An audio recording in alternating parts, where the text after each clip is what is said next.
महाभारत काल में महाभारत युद्ध खत्म हो गया था।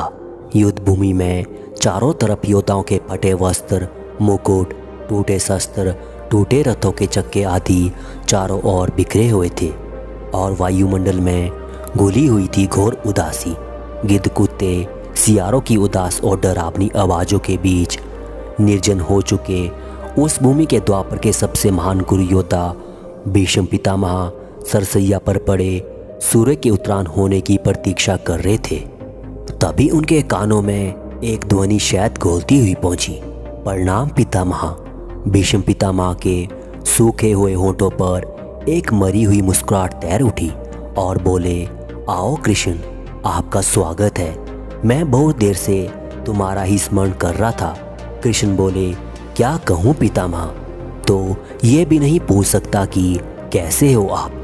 भीष्म पितामह चुप रहे। कुछ क्षण बाद बोले, कुछ पूछूं तुमसे केशव, बड़े अच्छे समय से आए हो। संभवतः शरीर छोड़ने के पूर्ण मेरे अनेक भ्रम समाप्त हो जाएंगे। कृष्ण बोले, कहिए ना पितामह। भीष्म पितामह ने कहा, एक बात बताओ कृष्ण, तुम तो भगवान हो ना। कृष्ण ने बीच में ही टोका और कहा, नहीं पितामह, मैं तो आपका पौत्र हूँ, ईश्वर नहीं। भीष्म उस घोर पीड़ा में भी ठहाके लगाकर हंस पड़े और बोले, कृष्ण, मैं अपने जीवन को स्वयं कभी नहीं जान पाया।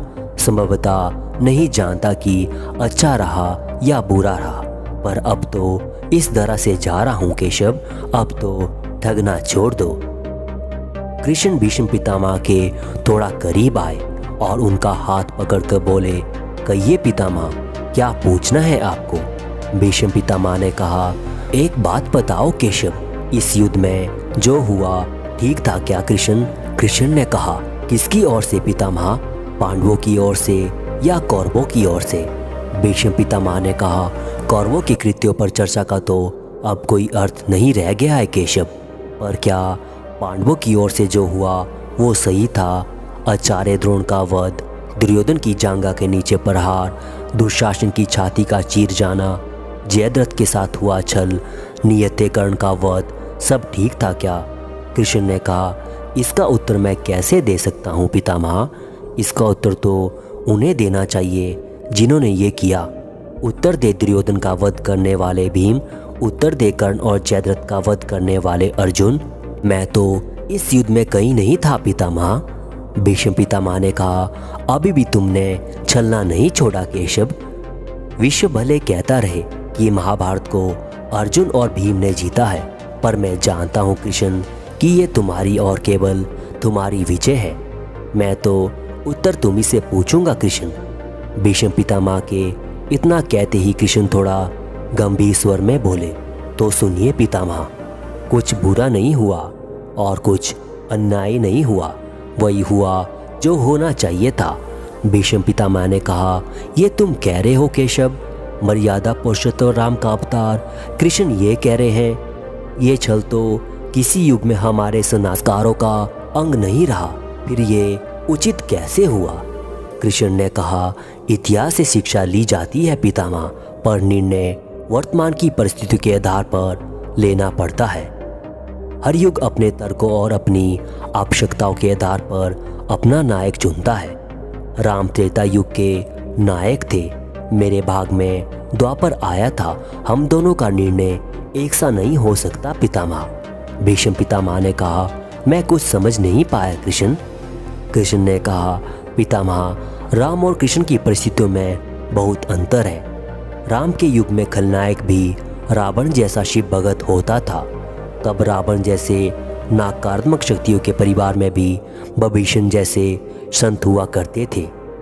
तब बाली जैसे खलनायक के परिवार में भी तारा जैसी स्त्रियां और अंगद जैसे सज्जन पुत्र होते थे।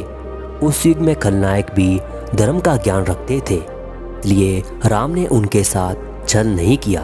किंतु मेरे युग में, मेरे भाग में कंस जैसे मामा, जरासंध, दुर्योधन, दुशासन, शकुनी, जयद्रथ जैसे घोर पापी आए हैं। उनकी समाप्ति के लिए हर छल उचित है पितामह।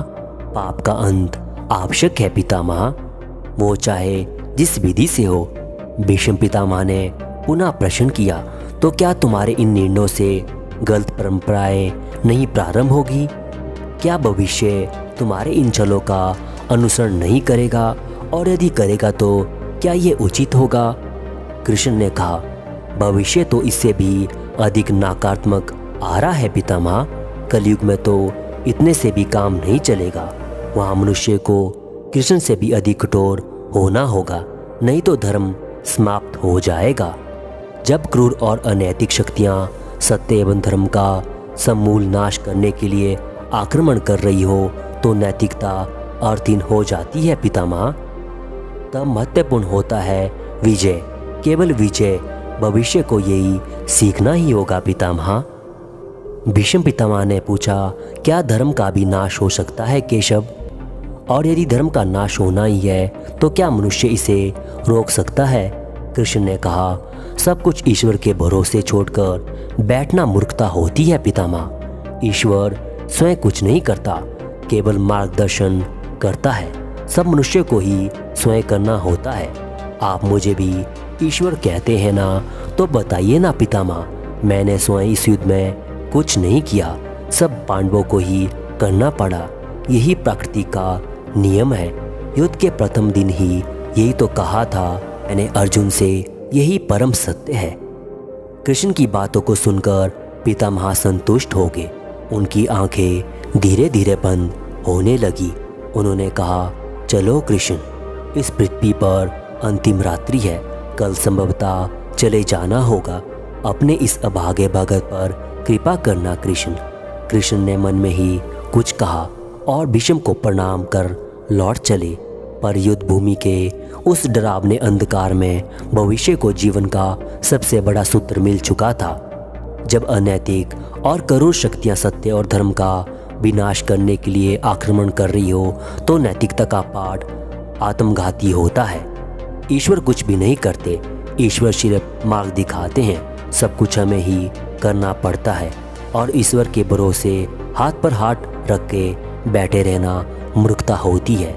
ये थी कृष्ण की कुछ बातें। आपने इसे ध्यान से सुना होगा तो समझ गए होंगे। अगर आपको वीडियो अच्छा लगा हो तो इस वीडियो को लाइक करना मत भूलिएगा। अब मैं लेता हूँ विदा।